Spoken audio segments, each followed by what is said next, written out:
How we doing, Matt? It almost looks like there's a mark there, doesn't it? I think you're okay. Do you need to try to touch up your appearance? I don't know. It looks like somebody like grabbed a razor, like a fingers with razor went. Perhaps while you were sleeping.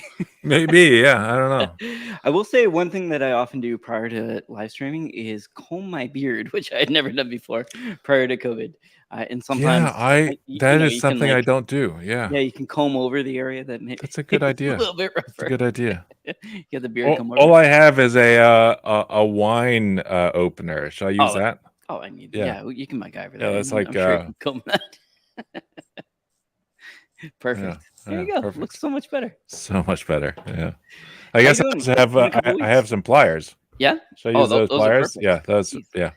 Don't give away stuff you're going to talk about though on your desk. I mean, I talked about that a few times ago. I know. I'm teasing you. How have you been? It's been a while. It has been a while. How are you doing? Not I'm doing good. Bad. Yeah. What's happening? What's news? I haven't been. I just realized I left my water bottle way over. There. You can do it. We believe in you. Speaking of MacGyver, maybe get something attached to the chair. Oh, there we go. Hands will do it. Plug back in so I can hear you. Okay.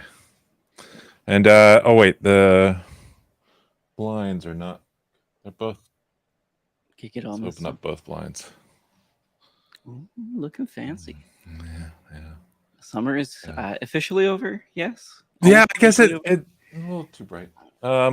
Yeah, it's definitely nicer today than it has been in a while. It's been kind of rainy and miserable last few weeks. Yeah, I heard it rained while I was away. I was gone for 6 days, which is the longest I've ever been gone for a conference. I went to SF for, I want to get this right, Google Cloud Next is the name of the conference. I keep thinking GCN, but nobody knows that. And when you Google it, it doesn't come up the right conference. Google Cloud Next. What's that about? I believe it is their equivalent to something like a reInvent. Yeah, there are quite a few people. They said 30,000 people. I'm not sure if there were 30,000. There were definitely thousands of people. Way more people than I expected. I sort of once you get over, yeah, go ahead. Once you get over like 2,000 or 3,000, it's hard to know. Right. Anything. I mean, 3,000 looks the same as 60,000. It feels like it. Yeah, it's just a lot of people. Yeah. I think the difference is more like your personal space. How bad is it when you go to get coffee from the stand or whatever? Yeah. Well, I mean, like reInvent. When it was, I guess the last time I went with Datadog was right after, like the first one that they came back in person with. That would have been. And that was 2021. Yeah. I think they're a little bit early. Yeah, because they did a and that was like right? 20,000, 30,000 people, and the previous one was. The previous one was like 60,000, and you wouldn't notice that there was any difference. I mean, it's over 5,000.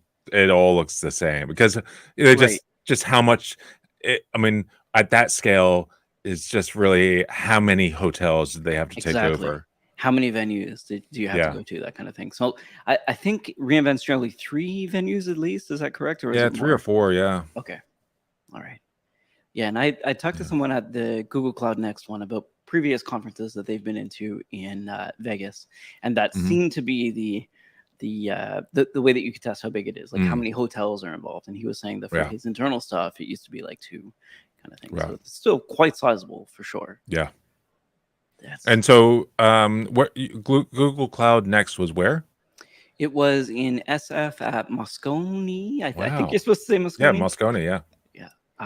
I was mostly in Moscone South, but I think it was both sides because I entered in one door and exited from the other. So I'm pretty sure it was both sides of it. I'm trying to remember what the last show I went to at Moscone was. I definitely remember going there with a bunch of Datadog folks, and it was definitely a Datadog sponsored event, like so many. Right. Yeah.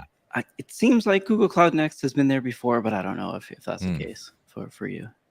Again, I didn't really attend too much of the conference. I was kind of, I should say, as someone who doesn't speak publicly that much or as much as people think, this was the biggest conference that I've ever been to, bar none.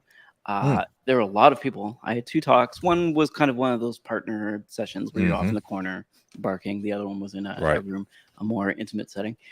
I was burnt out on people. There were a lot Yeah. of people, way too many. Wow. For me to even just look around and talk to people was just a lot. A lot of Yeah. vendors, a lot Yeah. of people, Yeah. a lot of Blazers. I don't know if is that an indicator Really? for VendorCon, like how many Blazers there are? My wife was laughing about the Blazers and book bags because there were a lot.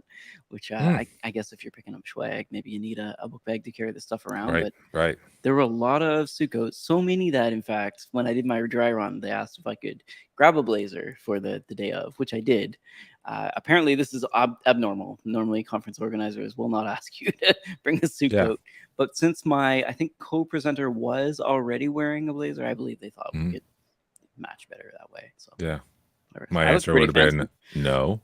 Yeah, right. And when I talked to people on our team at Datadog, they said like, no, just refuse. No. And I guess I like blazers. So for me, I was like, yeah, let's be fancy. So I'll send Yeah. you a shot in our chat here. I realize this is a very visual medium here, but I think the main thing for me is that I don't normally, and because of that, I felt like I was dressing up just a little bit, like it was a special occasion, but as well as like as somebody who doesn't speak very often, it just felt okay. But I guess internally, normally I'd have like a blazer on, that kind of thing. So I sent Right. that to you in Slack. But yeah, I just decided like black t-shirt, black suit coat, and sneakers. You Let's sent it go. to me. Oh, there it is. Okay. Yeah. Yeah. So this is me. And it was one of Lovely. those sitting ones, which is always interesting. You know, when you get people. Whoa. Yeah, does that You look look fancy there. that's what everyone said. This is why I sent it. Because to me, you know, when you're wearing the clothing, you're just like, yeah, I mean, whatever, it's just a blazer. But I do really feel like it does set a different tone, right? Now, if you looked at this person, would Yeah. you assume they're in sales, marketing, or recruiting, right? That's the thing that, like, when I'm fortunately in my head when I see people in blazers at a conference, I think like, hey, maybe they're not in ops or I don't know, whatever Right. department I'm in at the time. Yeah, that's my only fear is like, do you lose trust Wow. by wearing different clothing? Maybe. And I feel like I've met the person you're with. It's quite possible. So they, I believe, used to be a Dell EMC and are now at Wayfair. Ops engineer with quite a long track record. But yeah, an amazing speaker. Actually, I was very lucky to be blessed with. You know how sometimes when you get another partner, it's you know, you're doing a lot of lifting, that kind of stuff. It felt like we were at least sharing the load, on top of which. Good.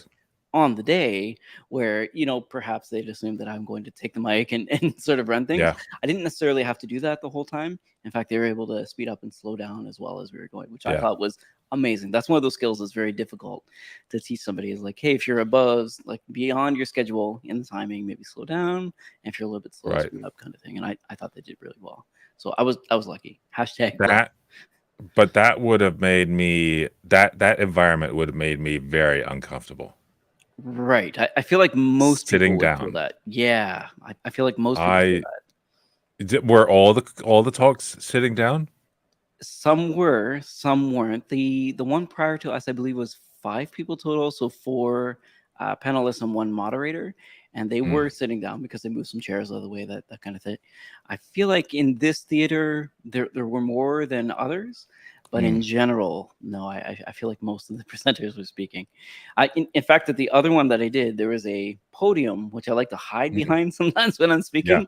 I was specifically told not to hide behind the podium, so I had to do a Matt Williams and like get up and pace the stage kind of thing. No, I do not pace. That's kind of well, I want to segue into that, but you did it perfectly. Like the right amount of movement when you're on stage is very difficult. Like how much pacing should I do or should I not do? And I did notice myself kind of standing for a bit and talking. You know, when you're doing that, like you're shifting your weight left. You're shifting your weight from So then I kind of walked a little bit. I do that in here in on where I'm, of course, because I'm standing in one place. But if I'm on stage, I definitely try not to. Yeah. My other thing is I tend to turn and look at my slides and point, which I only did once, but I tried not to do that as well. Just all these things that you forget, because I have spoken in public before, don't get me wrong, but in terms of there's been a bit of a delay since that's happened. And generally for me, it's been like internal stuff, like at big companies at different sites around the world kind of stuff. So the stakes are still pretty high. In fact, maybe more so than speaking in public, because you're talking about internal projects and trying to pitch people on stuff that you're doing. For me, it was mostly R&D stuff, like give us more people so we can continue doing cool stuff. Right. In a setting like this, though, it feels weird to walk the stage, on top of which every other seat had a speaker in it, so I could hear myself. Just very, very odd. So there was like a multifaceted echo going on. Imagine every other speaker, or every other seat has a speaker about this big, that kicked up to them. Just very, very odd. So there wasn't amplification in the room. There was. Like, oh. On top of which they had these, and there were 4 of them around Moscone. So that they're like not too sizable. Let's say like 200 people max in the seating, on 4 corners of the show floor. The show floor was noisy. My attendees said that they couldn't hear me very well. However, this was on the show floor. Yeah. However, people, not this one that I sent you the photo of, which is us on stage. However, people next door said they could hear me, and 2 of them after the talk came up to ask me questions about my talk. So I definitely have the volume. Like if you need someone to get someone's attention, I've certainly got the volume.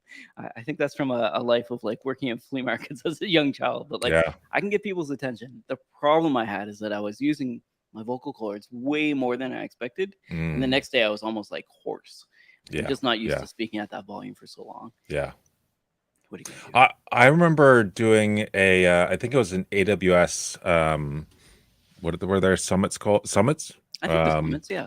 Yeah, and so that was in Sydney, Australia. Right. And there was one big room, probably, what normally would be like the keynote room. Right. But instead of one stage on one side, it was one stage in the middle. Weird. And then curtains, like an X of curtains. Oh no. And so there are 4 people on the same stage, talking to your section of the basically it's like that, and you're just talking to your triangle of the room, and then there's somebody else who's like standing 30 feet away, who is talking to their section of the room, and so forth for 4 people.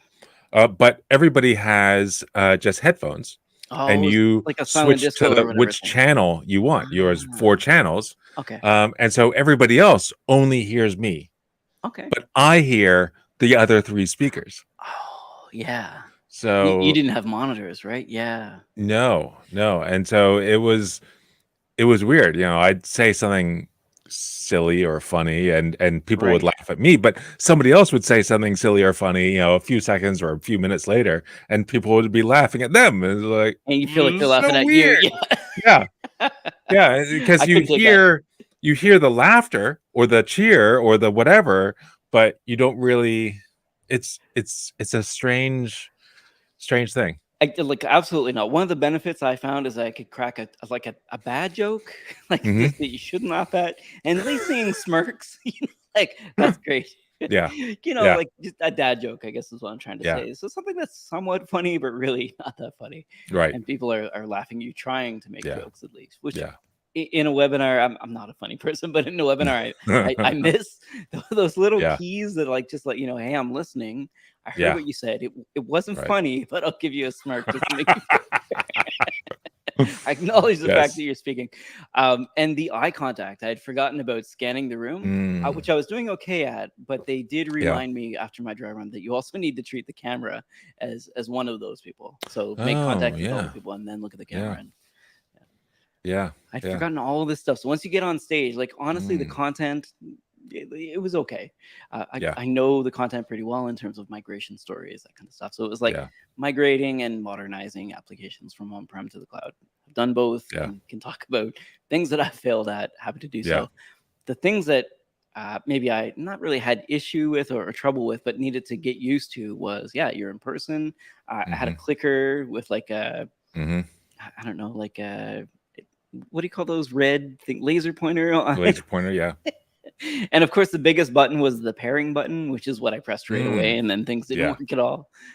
There was a lot of that involved, and like how to use the podium, how to use the confidence monitors, how to work the crowd, that kind of stuff. Right. But yeah, it was fun. Have you done like speaker training? No. You've never done any? I mean, I've sat in your speaker training, and I've been in other. Did I do one? Yeah, I think he used to do public speaker training, possibly. I know Waldo did at one point, but I think Waldo you had did, as well. yeah, Possibly before Dash, you may have done a yeah, session. Yeah. yeah. So I've done those. Yeah, yeah, and I mean, I don't know if I kept suggesting that we like hire somebody at Datadog, and it Right. never happened while I was there. Right. Actually, no, I think they did hire somebody, but they happened to choose like a week that I was out, and I Gotcha. couldn't attend. Oh, I But it recall was, this. Yes, somebody who had yeah. trained a former president, I believe, on how Oh, to okay, speak. yeah. Right.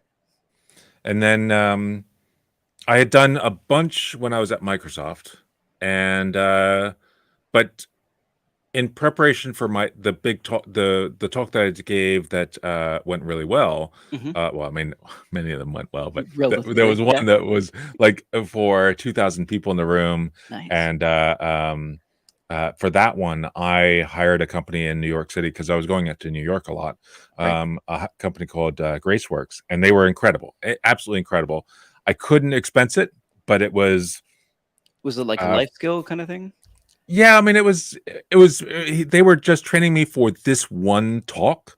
Right. Like here's the talk I'm doing, and they helped adjust the presentation so it would fit better, and cool. really think about, okay, now for this particular talk, how do you want to use your hands at different points in the talk, and how do you want to, okay, you're raising your voice and getting quieter. Where do you want to do that at different points in the talk so that really pulls people in? And it was fantastic. I mean, it was.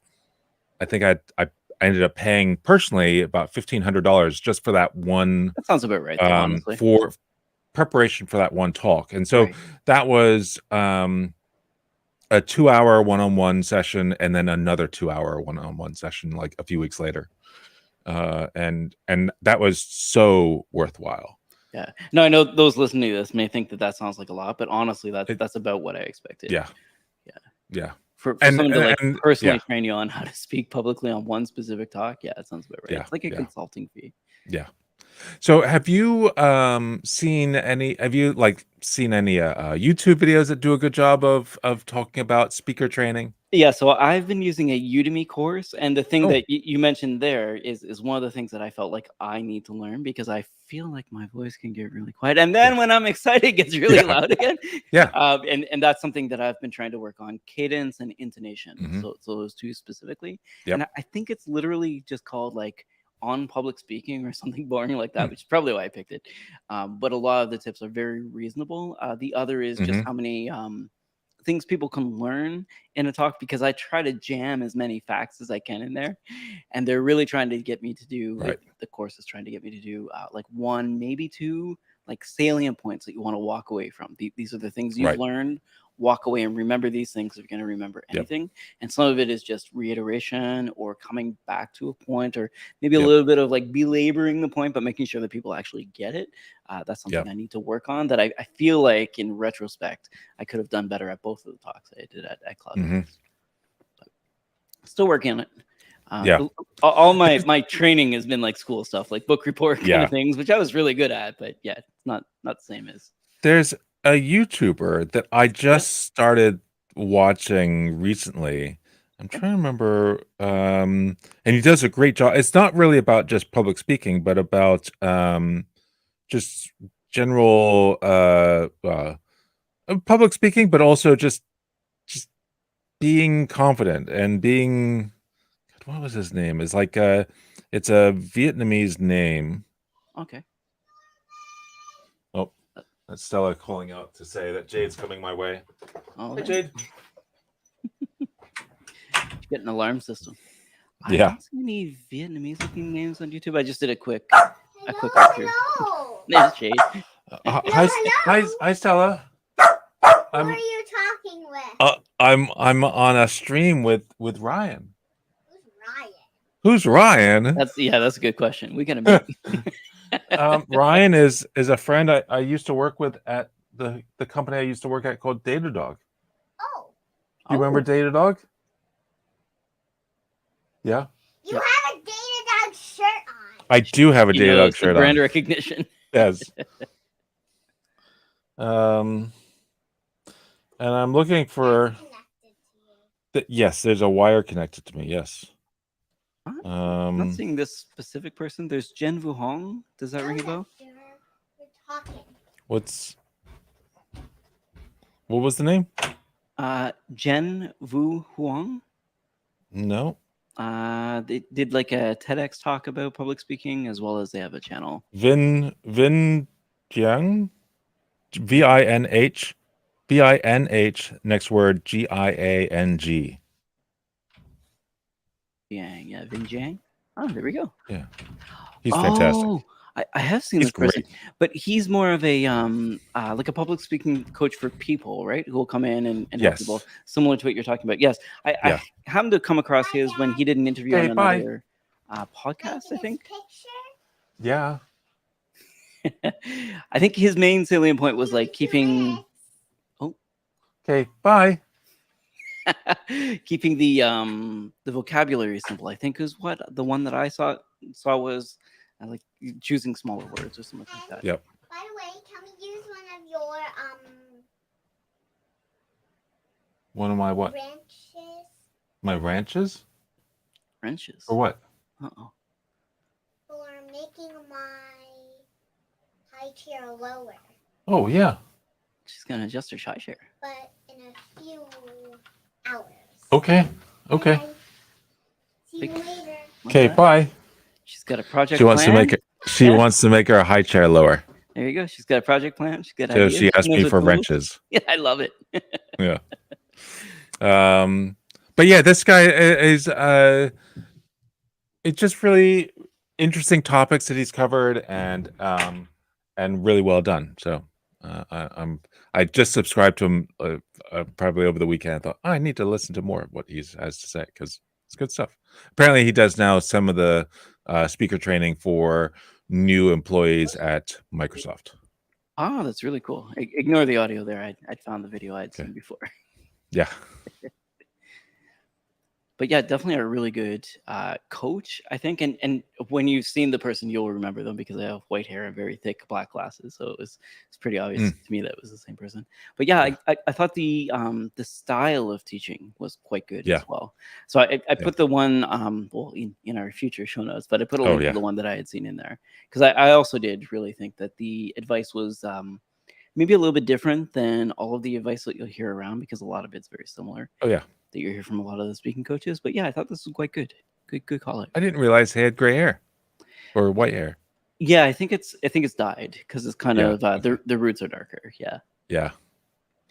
But one of the things that the course that I'm taking kind of harken back to is I've got a little bit of like adult acne or rosacea or whatever. And in the moment of panic, of course, the only thing that I can think of is the fact that I've got stuff in my face and it's going to be embarrassing, blah, blah, blah. Like an old high school nightmare kind of thing. But I got up on stage and I was totally fine. But I do worry about this kind of thing. Whereas in a webinar, I can just click that little button to get rid of it. Or even in here before we started, I tried it and I look like a 5-year-old or something. It just like it's completely different. But I feel like that mask, at least in a webinar, helps me like get rid of at least that one portion. So if wearing a blazer is what it takes to get the confidence to get on stage and speak, then I'm happy to do so. But yeah, the thing that I thought, I guess, about the blazers at Google Next is that it did feel like it was a good 30%. And I think for me, that's an indicator of how much of a vendor conference this has become. How many people are in sales? How many people who are decision makers are here as opposed to the engineers? So if you go to like a DevOps days, it's not going to be those percentages at all. It'll skew the other way. It's probably like 3% or something like that, maybe 5%. But they're quite a few business people, I guess. And this is business attire at this conference, which was interesting to me. Cool. Yeah. What about yourself? What were you up to? It's been a couple weeks since we talked. It has been. Why? What was I doing last week? I think you're in the office in Toronto. Oh, I was in our office. No, not last week. Last week I was in SF. Last week you were in SF. The week prior to that, I was in Palo Alto. Palo Alto. My apologies.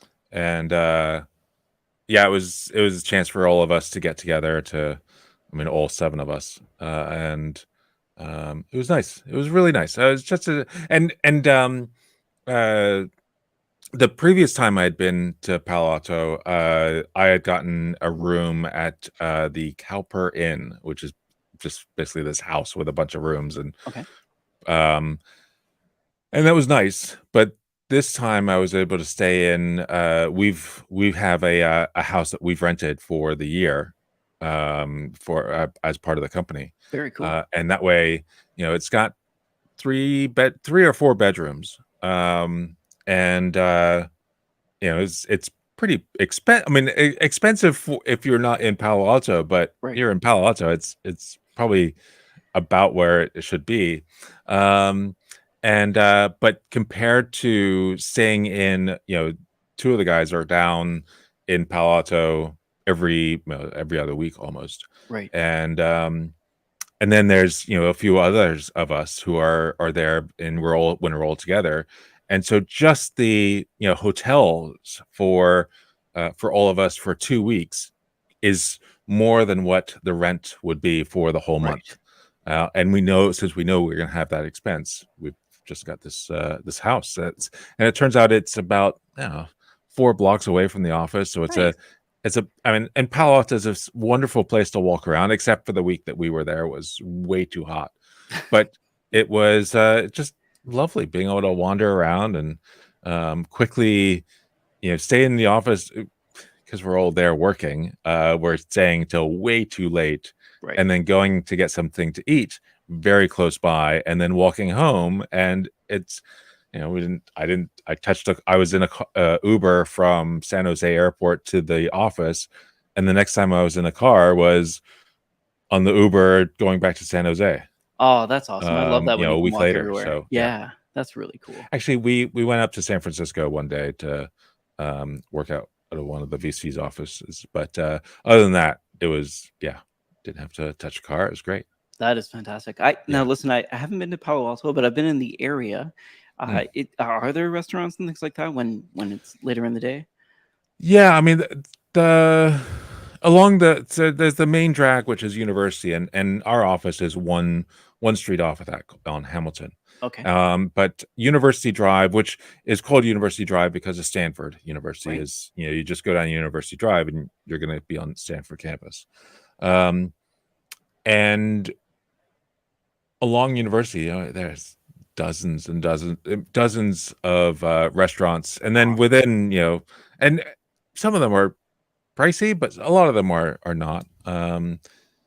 And just off on the side streets are lots of other, there's lots of choices for restaurants, as well as for coffee places, as well as for, you can very easily spend way too much on a cup of coffee there.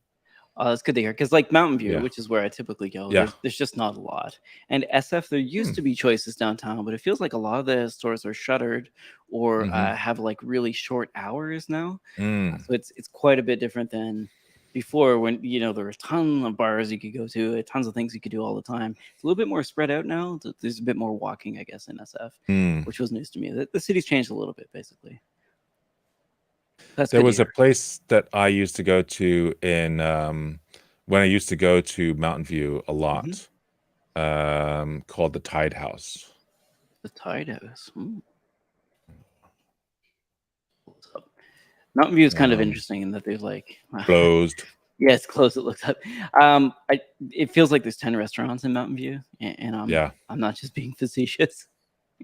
So if one of them's closed, it's just not. I wonder if the rest of them are like load bearing, if they can handle the demand in Mountain View. Well, I lived. Our office was pretty much next door to the Tide House, and so because I was, for a long time, I was the only. I mean, I got the office set up for the company, and did the initial hiring, and sometimes somebody would leave, and that would be back to just me again.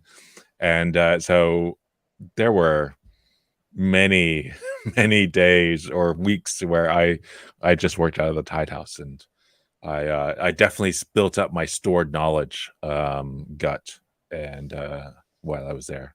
That's awesome. Because awesome. Stored knowledge. Stored knowledge, yes. Yeah, that's what this is. It's second brain. Yes.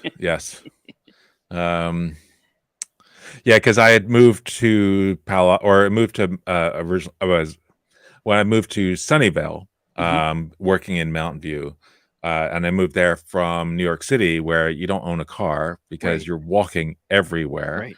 And so I was going from walking all the time and eating pretty well to having no life and driving between home and work and eating and drinking total crap.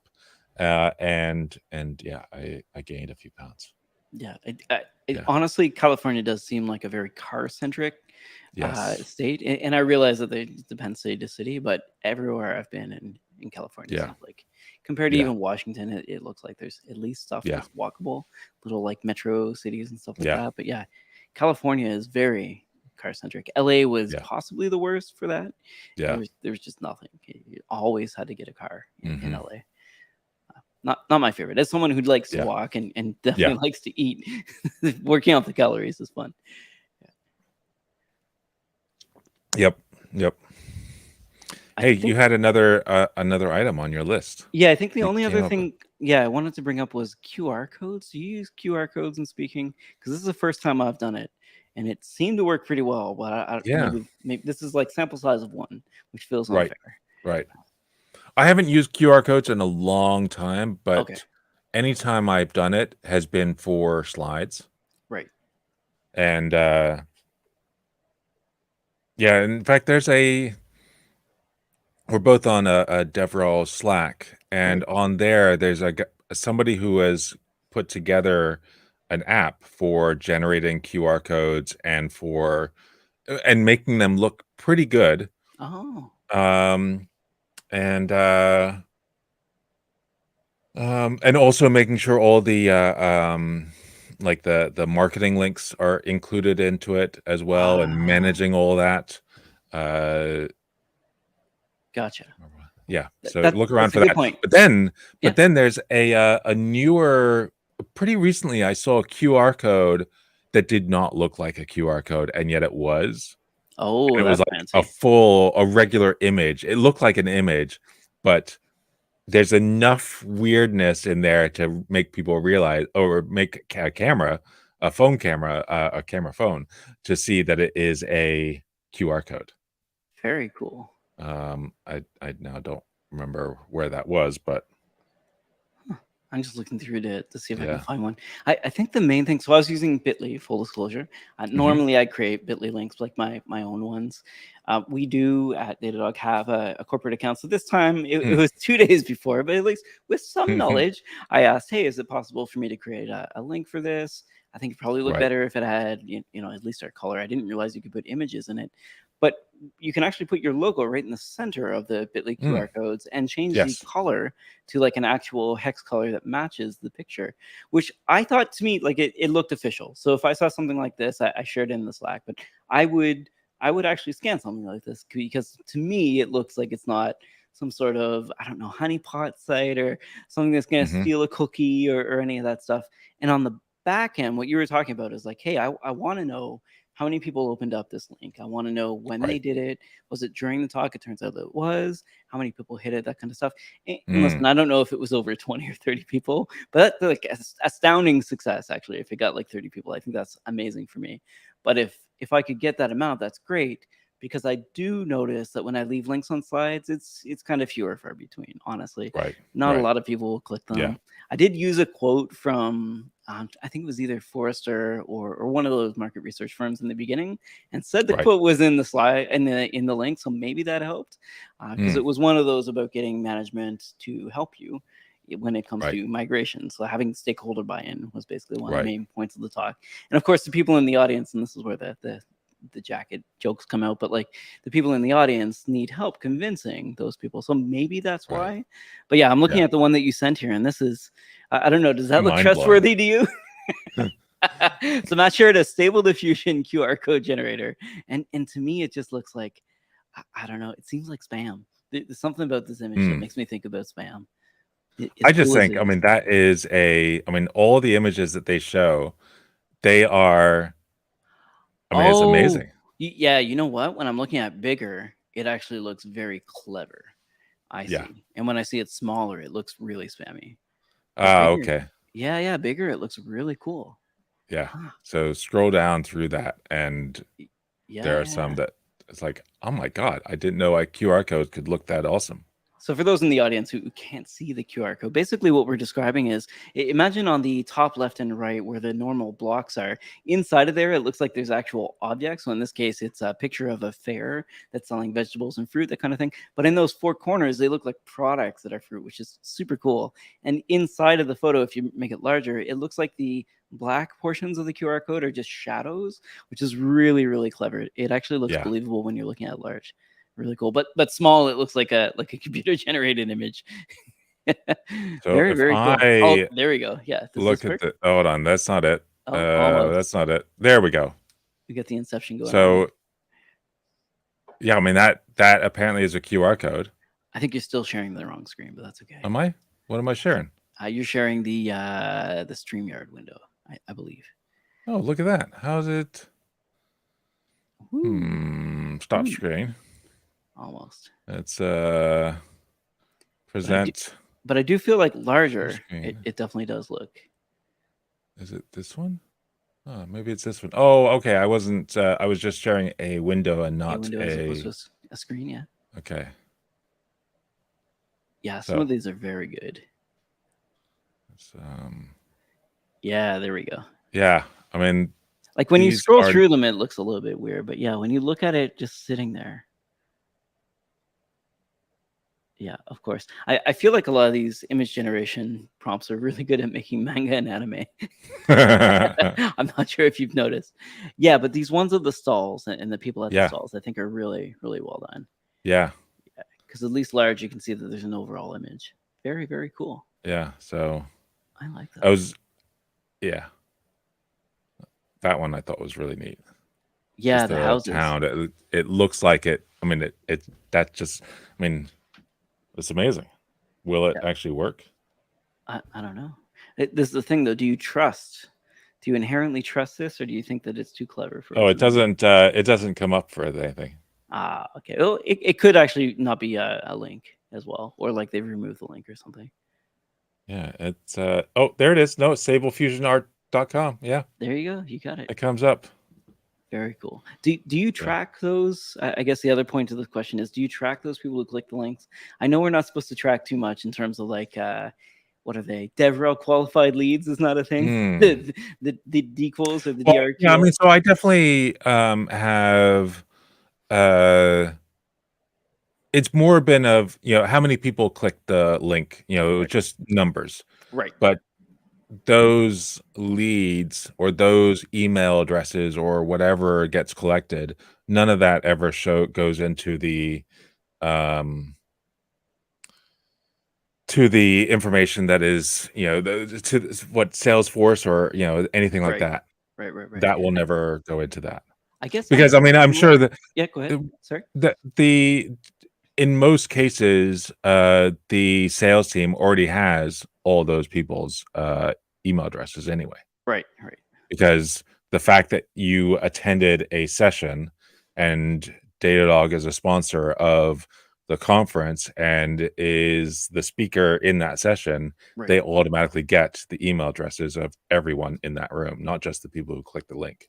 Gotcha. Yeah, I think the thing that I care about the most is how many people in the audience like care about the content. And this is a pure it's a poor way actually of gauging interest, but that's what I want to know. Like how many people are interested in my topic. And I think that them looking at the link helps, but honestly, like their incentive to do so might be completely different. So it's I often wanted to play around with the idea of, having a QR code that's, maybe big at the beginning of the slide deck, and maybe it's smaller on some of the slides, but is accessible, and maybe also the URL.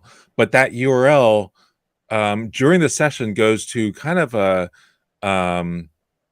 almost like a little dashboard for them, so that, or not dashboard, but a tool where they can say, go faster, go slower, or yes, I agree. With as I'm talking about different things, it can say, yes, I agree with this point. I think that you're wrong here. Just give them a place to be a little bit more interactive with me. And so that requires both a tool on my side so I can see, are people agreeing with me right now? And without seeing too much detail. I mean, I don't want to see, have to look through a spreadsheet, because now I'm going to be focused on the spreadsheet and not on the talk. Yeah, definitely. But I've often wanted to play around with that idea, but I've never done it. We have a speaker at Datadog, AJ, I think it's Stuyvenberg is how you pronounce his last name, who recently became like an AWS hero. He's pretty good at serverless stuff, honestly. But one of his presentations, and I think he's doing it for most of them now, has a web server, and the web server is running behind his talk. So he's presenting, etc. But there's a talk in the foreground. But as people hit his QR code, they can do things like react to his talk, and they'll react on screen, actually. See emojis come up nice. in front of his stuff. Well, good and bad. Good in that like it affects the talk as he's going, and bad because you can kind of disrupt it if you wanted to later on in the talk if you want to. But I did like the fact that it's the web server sort of serving the slides as well as the emojis all at once. The bad thing, of course, is when he leaves the talk and someone goes to hit the site, then it like that magic is kind of gone. So it works really well live. Doesn't beyond that, it's I feel like after the time of the slide, after the time of the session being over, then it should just redirect you to your Noticed or some other where you download the slides. Do you use anything to save your slides? I used to. I don't anymore. There's that one where everyone put their slides. Is it SlideShare that I used to use? Yeah. I think the recent one that I've heard a lot about, and I've started using as well, is I think it's called Noticed. Right. NOTI.st. I've certainly seen this logo. I have not used this website. Yeah. Very cool. And I only just now realized that Noticed wasn't just NOTIST, but as in I noticed. For some reason, that definition, that version of that word never even crossed my mind. And of course, as soon as you said it, that's all I could think of. Like, and I didn't make the connection between the two, because like verbally, it's different than saying it down. Yeah. I think in my brain it's like notice, like noti.st. I can't forget where the period is, but this is certainly a site that I've seen people link to for their slides before. Maybe I should get on the bandwagon. But I guess you were LinkedIn about the other one, but I don't know. So you were saying that Bitly does QR codes? They do. In fact, the fact that they can do color matching and logos, I think, is what I thought made them more trustworthy. And what I want to know is, can you track the links of people hitting it? One of the other talk where I was sitting down convinced, no one hit that link. I think maybe 2 or 3 people kind of thing, which is good. Don't get me wrong. For those people who have been in my audience before in your lives, like, some interest is definitely better than zero interest, for sure. And there was some. Awesome. If there were none, then I would think that there's some real problems to look at. But the main thing for me was making a link that is reputable, I guess, in that they want to scan it, because a lot of times, at least people who are a little bit security conscious will assume that the link is going somewhere nefarious or whatever. And I did put a link below it, but there are quite a few people in the crowd actually taking shots of slides still, even though I said that the deck's going to be distributed. That I guess that's just their, like, I mean, you might send that email next week, or I could just take a photo now, I guess, is the rationale. But I was happy to see that audience interaction. I guess maybe I missed it. There's a term for QL, marketing qualified links, or something. MQLs, and then there's MQL? SQLs and MQLs. So SQL would be like a sales qualified lead. So probably from your ISR, and then I think MQLs are marketing qualified leads. And I say this as someone who's been in sales, but fully realizes that DevRel is a little bit separate from it, and maybe even believe that DevRel is a little bit different than like marketing and events compared to SQL. But what I want to not do is have DQuals, like the DevRel qualified leads. That's what you want to be. That's like an anti-pattern. If that's happening, then maybe you need to rethink your DevRel strategy, I think. But then again, I have opinions. I definitely have the opinion that if you are trying to generate metrics based on activities done by your DevRel / evangelism people, you're doing it wrong. Yeah. There are no metrics. Yeah, even if there are, I feel like I could game most of them. In fact, if Yeah. this was one, I could definitely game it. Like, Yeah. I Yeah. don't know. As And I a know public that. speaker, I can tell people to like fake emails and sign up because they'll Yeah. get a bonus or Yeah. something. It's just like, yeah, it's And not. I mean, we Not the both right know way. of companies that Datadog works with closely that have real metrics that they need to stick Yes, to, or quotas. their job Yes, may be in absolutely. jeopardy. Yeah, And which is listen, ridiculous. I totally understand their point of view. I just Yeah. respectfully disagree.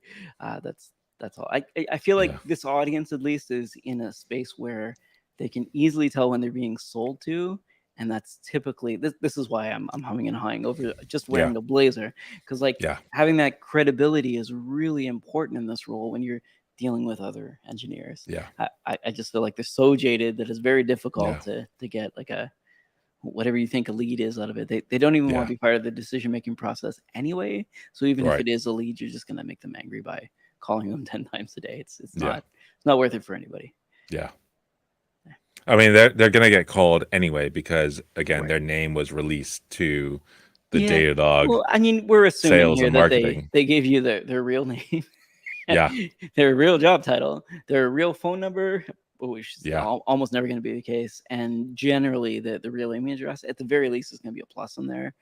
Typically, you Yeah. can see them or at nope.com. Like, Yeah. unfortunately, Yeah. yes, it's kind of bad. Are there any things that you checked out while I was gone though? Like 2 weeks, a long time. What have you watched? What Yeah, have you done? no, not really. Oh, We've been pretty heads down and just trying to get Olama to a little bit further along. And I right. mean, it was amazing amount of interest. Like seeing our GitHub stars, Right. that being kind of a metric that you look at, Mhm. not put too much value into it, but definitely want to see it increase. And over the course of the last I don't know 4 weeks or 5 weeks, it's gone from 12 to we're coming up closer to 7,000. That's awesome. Wow, And so congrats. that's amazing, and huge numbers of downloads, and people getting excited about it. And our Discord is we're one of these weird Discords where it's one room. Okay. It's we haven't created lots and lots of channels or rooms or whatever you call it. Is one. And the new user announcement is right there with announcements for the product as well as questions. Right. It's one place, and that throws people off every time. It's like, well, where's the other channels? Do I not have access yet?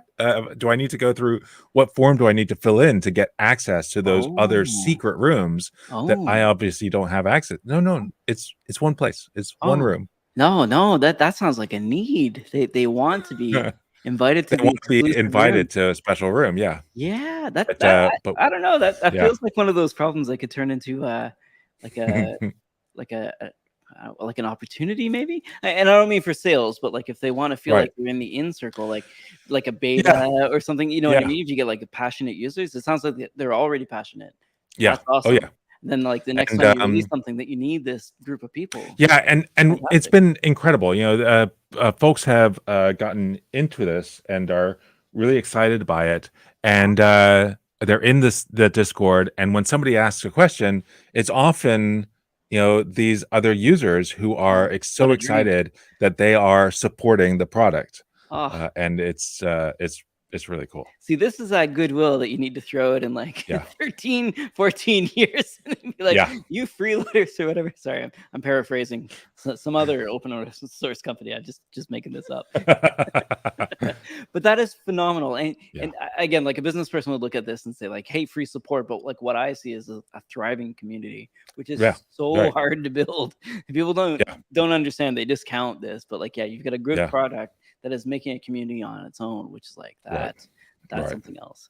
Even at Datadog, I feel like getting other people to answer questions happens once in a while, but generally it feels like people are waiting, unfortunately. Right.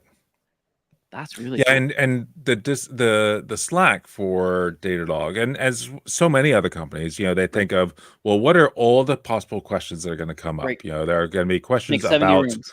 about, so let's make a room for every one of these things. And then all the rooms seem dead because there's not a lot of activity in any one room. There's a lot of activity in the training one because people are looking for training, and it's not a room for giving training. It's a room for asking questions about the training that you are given somewhere else. And listen, minority opinion here, but I love the one room where everyone's just yelling at each other. That is my favorite because you've got threads. Use the thread. It doesn't. But like if there's training and I don't know that there's training, then I could have bought that training. I would have been on like I didn't know it was there. That kind of thing. I hate it when it gets watered down like that because then you don't know. And I understand having everyone in one room feels like a lot. But also, like people will see what's going on. They see the activity. I love it. It's like a busy store or like a lineup outside of the store. And so even when there was only, it was a long weekend, and so there were, any one given time, there might only be one of us. So although all of us are very active in the Discord, there might be only one of us online right at that moment. And so it always feels like somebody from Ollama is always there. That's really cool.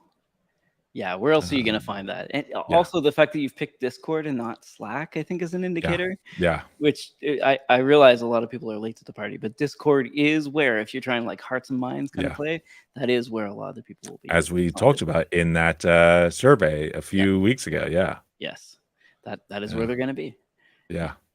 And and it's really been amazing to watch how many of the users are supporting the other users. That's really cool. Is so great. I love that. Yeah. Because unfortunately, as a community, we're sort of helpful, but it's kind of in that, well, actually, or like you got this totally wrong instead of the actual helping people. When that happens, it's really cool to see, honestly. Yeah. That's awesome. Yeah. Is there like a Llama 3 coming out? I heard somebody maybe got inebriated and said a little bit too much at a party, but that's all I know about this. Apparently, no. I don't know, but beyond apocryphal at this point in time. Sorry. Yeah, I mean, anything that gets released, we are now like with, what was it? Code Llama was something that came out pretty recently, and unless you downloaded the original source models from Meta, the first place that you could get the models to run them were through Ollama. That's fantastic. And so we're getting faster and faster at, when there's a new announcement, we can have it online from the time we know about it. It being online was, we're down to about an hour, and we're getting it to less and less time than that. So hopefully next time around we'll be even faster, and it's incredible. And I think I saw Hugging Face also had like a round. Let me see. Yeah, I think so. Trying to find the number, like in terms of like things for me that are in that. Oh, it was 235 million. Yeah. On August 24th. But I mean, if we're thinking, what is that? Is it 20 times? Like this is a pretty big company. So that's a $5 billion bet. Yeah, if it works out that way, yeah. If exactly, if people still require a location to grab models from that have sort of a social aspect to them, I guess, like a GitHub or GitLab-esque social aspect to them. But it's still definitely more of a place for the people who are working on the models, who are building out the models, not rather than the people who are using just using it because they are interested in what it can do for whatever their use case is, rather than the people who are actually actively developing the models and collaborating on that creation of models. That is what Hugging Face is really great for. And for the end users who are trying to apply it to everything, that's where we're trying to be.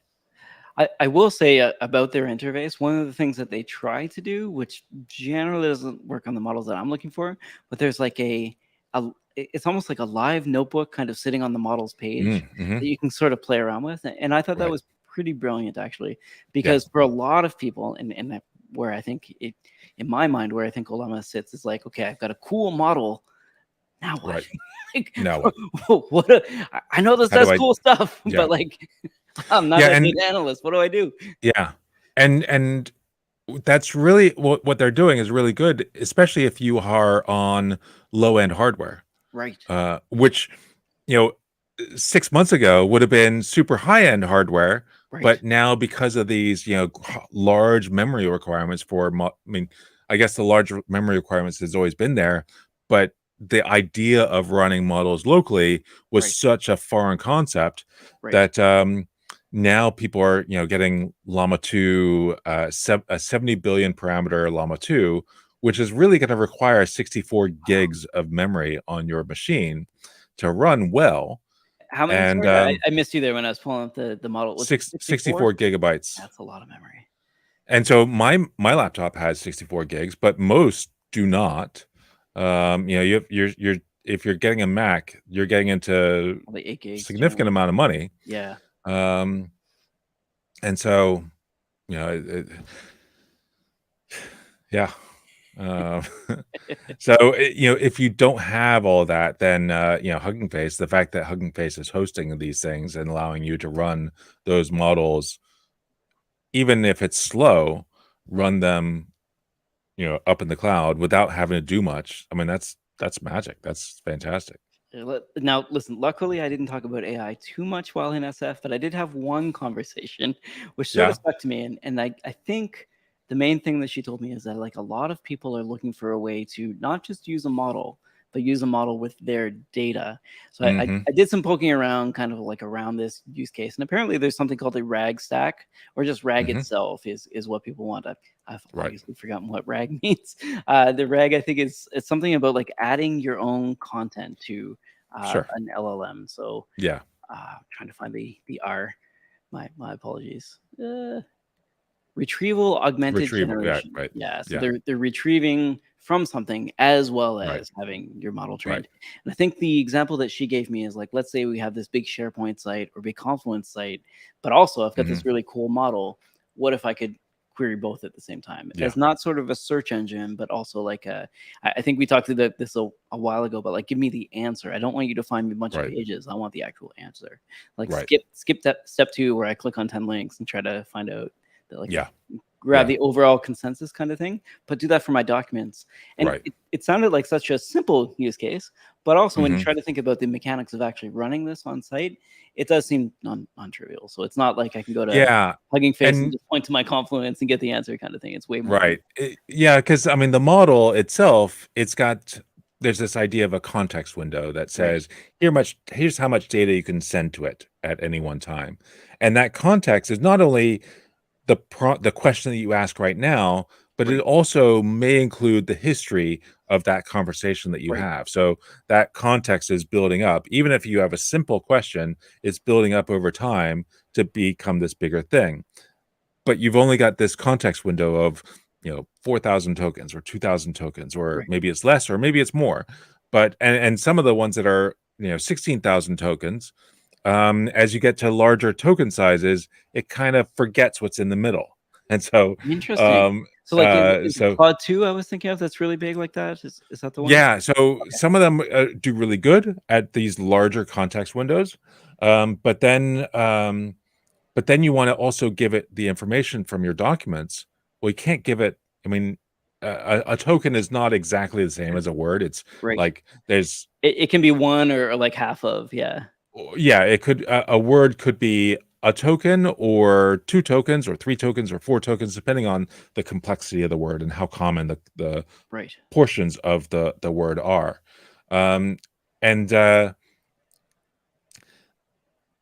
Where was I going with this? I think what you're saying, you can't just overload this. Like, here's this PDF that represents all my content. And so please ingest this somehow over like multiple plays of tokens and figure out how whatever. And that so you goes on top of the model. Create these chunks of data from the PDF.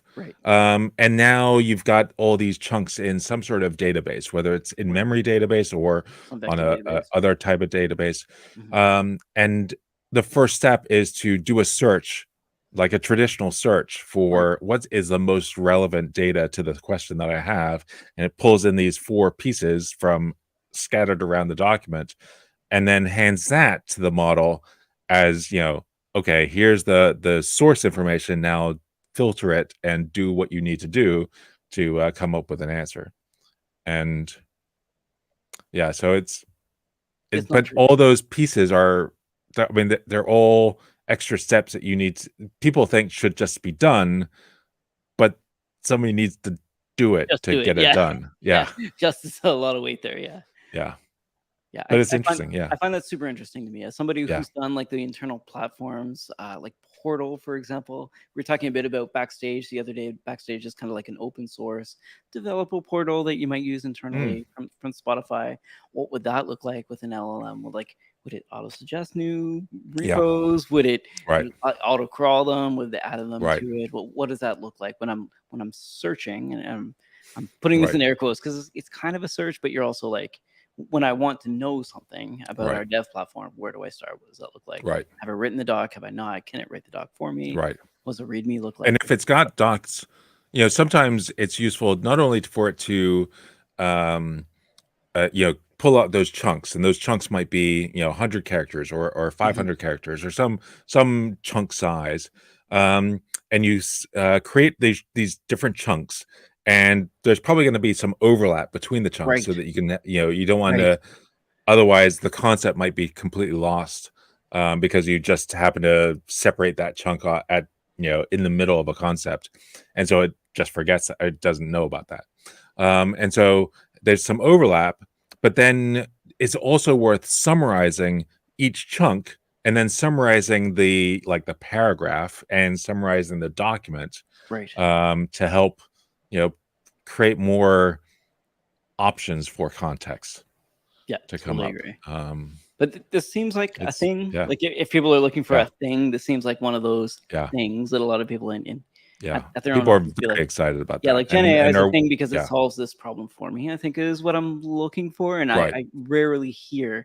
this is one of the first times I've heard it. So like, Mm, business case, got it. And Yeah. also like could be a business case as sort of a platform for other businesses to use as well. Right. And I can think of ways of segregating this or using this in different ways. So like right. finally a use case other Yeah. than generating images, don't get me wrong, Right. or Yeah. prose that would rival Shakespeare. Right. Perhaps there's another way to use this for the business. Yeah. Yeah. We're right. Still, a lot of these tools are hard, Right. and that's what we're trying to do, is just make it easy. Yeah. Noble effort, honestly. Yeah. Speaking of hard and making it easy, I've been playing a war simulation game on Switch, of all things. Again, having 6 days in SF, I figured I should find something to do with my time. I did not play this game at all while I was there, but it's called Front Mission, the First Remake, which is a pretty long title, but I think it's from 1994 is when this is first released. It's like an epic saga about some war happening in East Oceania in the near future. You can already tell the country names are messed up. So imagine like Singapore, Indonesia, and Hong Kong somehow become like a military kind of thing. Anyway, big sprawling story. But what I really like about it is, one, it's got robots. Robots are great. It's kind of like Final Fantasy Tactics. It's on like isometric grid, also fun.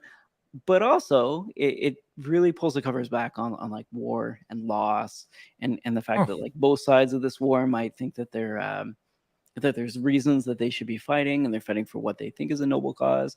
It really does a good job of like displaying both aspects and showing that like everybody involved is a loser. Essentially, they all lose in the end. Right.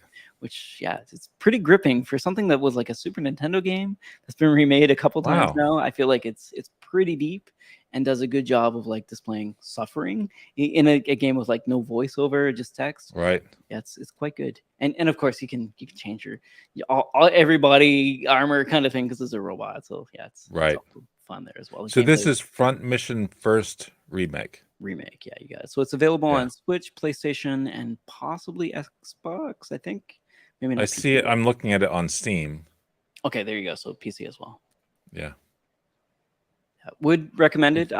If you find the original version for the Nintendo DS, I think is what I was playing before. But it's like I'm getting old. It's really hard to read that small text on this tiny screen with like not a lot of contrast, not a lot of brightness either, and it's much better on the Switch.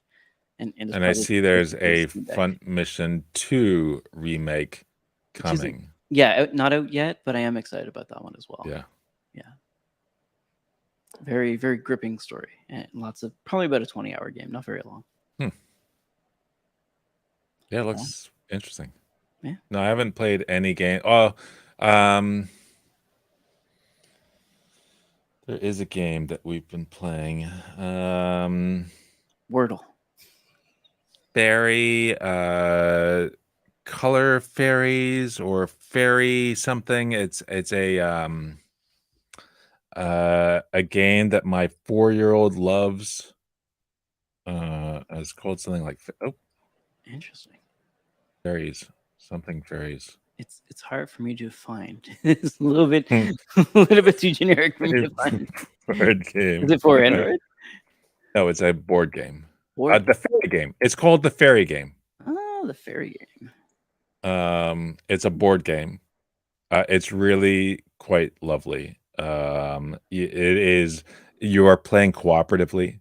So nice. me and my daughter play cooperatively, and we're trying to the winter monster or the winter wind or the winter storm. If he gets enough tokens, and he takes the tokens away from the board, you're trying to get all the wands to have all the tokens, and then they, I don't know. Yeah, it's Not really well ascend, written. but Looks yeah. pretty cool. Yeah, It's pretty cool. Yeah. is it called the peaceable something? No, it's Peaceable called Kingdom. the fairy game. Yeah. I think that might be the subtitle. Okay. Peaceable Kingdom, the fairy game. Interesting. Oh, maybe that's the brand. Okay, gotcha. Oh, Peaceful Kingdom is the brand. Yes. Yeah, very cool. Yeah. So that's what we've been playing. That looks awesome. Probably a little bit younger than most of our viewers. Right. All 2 of them. Yeah. We're getting older then. Some of us have children. Yeah. This is the first game that Stella has really enjoyed playing. That's awesome. I think board games teach a lot to children in terms of like waiting your turn, and like patience and strategy and stuff like that. That's really cool. And the fact we that tried a few games. Yeah, we tried a few games about a year ago, and the pieces are all like scattered around the house because she was just interested in playing with the pieces, even though they said they were games for 4-year-old or 3 or 4-year-olds. She couldn't handle it. And those games are gone. Their own path. Maybe this is and this one says 5 and above, and yet she is 4 and is loving it. So. I will say, just looking at the game itself, like right off the bat, there's a magic wand in the middle that's got like sparkles all over it and massive flowers in different colors. Like the branding is pretty on point. The design is quite good. That's awesome. So. All right. I popped that into the show notes as well. Just in case I can't think of anything else that there's been no. Mac and iPhone 15. There is. I bought something this morning. Is an iPhone 15? No, is that out? No, I'm just teasing you. I'm so sorry. It's not out yet. No, I got something. I got the Voyager. The Voyager. So look at zsa.io. Oh, I know ZSA. It's the new Ergodox keyboard. Wow, are these Kale Chalk switches? Yeah, they are. Very cool. So really low profile switches. Very low profile. They are Kale Chalks. Look at that. Yeah. And custom keycaps, obviously. Very cool. So I should see mine in like 2 or 3 weeks. So is this a travel moonlander? Is that right? It's basically, it's a little bit the thumb cluster is different. It's only got 2 keys per. I see and that. the moonlander is 4 keys. Right. And it's also 4 rows of keys, whereas the moonlander is 5 rows. Right. So it is you're either giving up on the control command option keys being on the bottom where you expect them to be, or you're giving up on the number keys and F keys at the top, which I'm fine with because I have a second layer that I always have my numbers on anyway. Gotcha. Yeah, I don't deal with numbers. It's just text. I type out all the numbers. 1. That's awesome. Yeah. So that's I'm looking forward to it. I got the announcement in my email this morning, and Instant buy. An hour later it was ordered. It's very nice. I will say also, when you're typing in the dark, having lit keys is a really key thing. It's amazing. Yeah, so being able to get lit key chalk switches, which are pretty small, is really cool. And I know people are down on Kale or Kailua, but honestly, they're good switches. Seriously. Yeah. Yeah, just for that slim. I mean, I ever since before the Moonlighter, I wanted them to come up with the plank in the Kale chalk switches, and they said, "Oh, wait, just wait, it's coming." And it's like, that was 3 years ago that they said that. It's like, and finally, it's not quite the same, but it's pretty good. And in fact, it's in a lot of ways, it is the split version, sort of the plank. Right. Yeah, it does have a very similar plank layout. Yeah. Yeah. Like a 40%. Yeah. Yeah. Yeah, that thumb cluster though looks like a big help. Yeah, that could be interesting. I'll definitely have to play around with how I want. I mean, I think I'll right now. I mean, the picture on their website has num keys at the top, right? And I'd probably just shift all the letters up because I don't really care about the numbers, and I'll have the bottom row being all the usual modifiers and stuff. Yeah, modifiers and arrows and that. Ah, the fun you're going to have. Yeah, yeah. All right, shall we call it? That was an awesome recommendation to close out on. Yeah. All right, let's go look for that button. Do, do, do, do.